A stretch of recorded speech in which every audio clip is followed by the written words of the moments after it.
आज आपण सगळे एका अदृश्य स्पर्धेत अडकलेलो आहोत.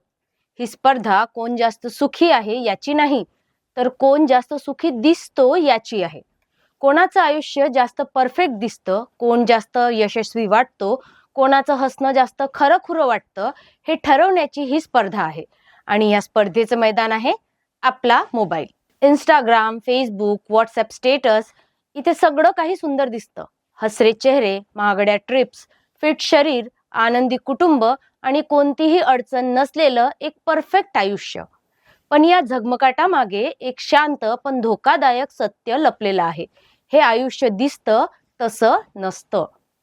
मानसिक आरोग्य तज्ज्ञ सांगतात, सतत इतरांशी स्वतःची तुलना केल्यामुळे आज लोकांमध्ये कमीपणा वाटणं, स्वतःवर शंका घेणं आणि असमाधान झपाट्याने वाढतं आहे.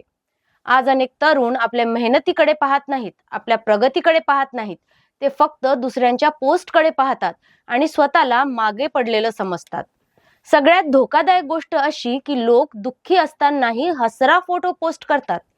मनात ताण, भीती, एकटेपणा असतो, पण स्टेटसवर लिहिलेलं असतं लिव्हिंग माय बेस्ट लाईफ.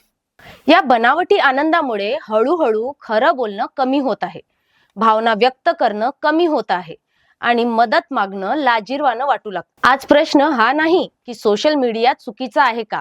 प्रश्न हा आहे, आपण त्याचा वापर करतोय की त्यात अडकतोय. कारण सोशल मीडियावरचं परफेक्शन हे फिल्टर असतं, खरं आयुष्य नाही.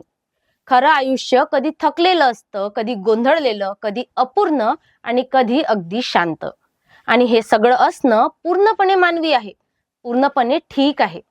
म्हणून आज गरज आहे थांबण्याची, तुलना थोडी कमी करण्याची आणि स्वतःला थोडी माया देण्याची. कारण लाईक्स पेक्षा मनाची शांत झोप महत्वाची आहे. फॉलोअर्स पेक्षा खरी नाती जास्त मौल्यवान आहे. आणि शेवटी परफेक्ट दिसणं महत्वाचं नाही, खरं असणं हेच सगळ्यात मोठं यश आहे. अशाच नवनवीन माहितीसाठी मंडल चॅनलला फॉलो करा, शेअर करा, सबस्क्राईब करा. धन्यवाद.